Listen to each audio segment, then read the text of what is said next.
Julius Caesar, a name that echoes through history just as a ruler of Rome, but as a figure whose life story is a tapestry woven with threads of ambition, brilliance, and ultimately tragedy.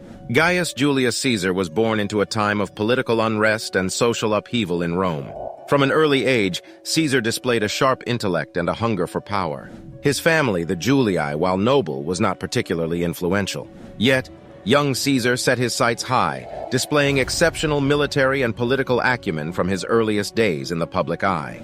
His ambition was not unfounded. It was backed by a cunning mind and a gift for leadership. Caesar's ascent to power was anything but straightforward.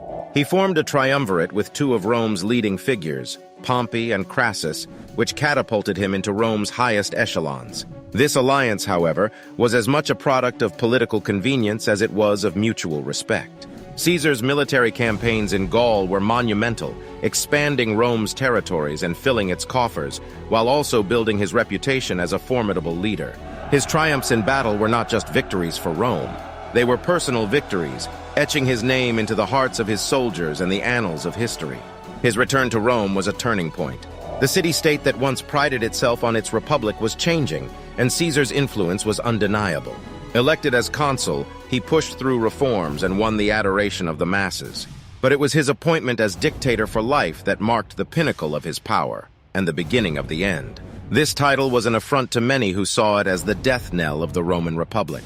The Senate, once the powerhouse of Roman politics, felt its authority waning.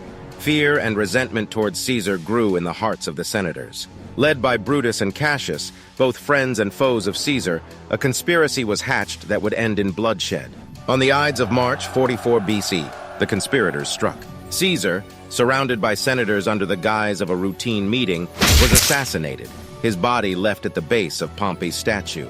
It was a brutal end to a life that had been lived with unbridled ambition. The republic he had sought to control would never be the same, and his death precipitated the very thing he had worked to avoid: a civil war that would tear Rome apart. In the story of Julius Caesar, we find the eternal dance of power, ambition, and the fragility of life. Caesar's life, his rise, and his fall serve as a timeless reminder of the dual nature of power, its ability to create and to destroy.